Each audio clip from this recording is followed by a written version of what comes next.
Calculer les coordonnées du point D, image du point C par translation du vecteur AB.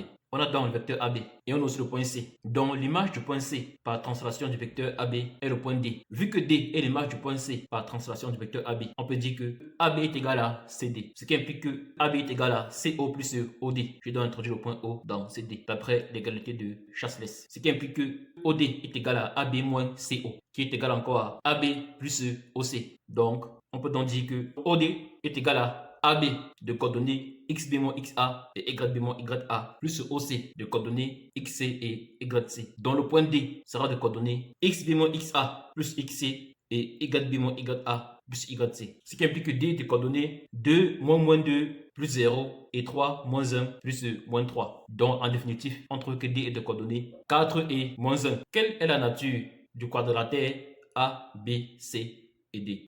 On a répondu à la question 1 et on a trouvé que D est de coordonnées 4 et moins 1.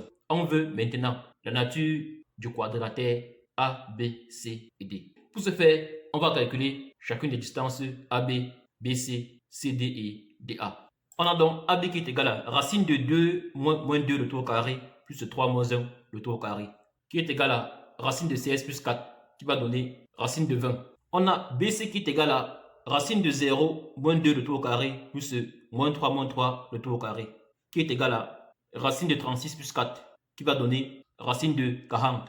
CD est égal à racine de 4 moins 0 le tout au carré plus moins 3 moins 1 le tout au carré qui va donner racine de 16 plus 4 qui est égal à racine de 20.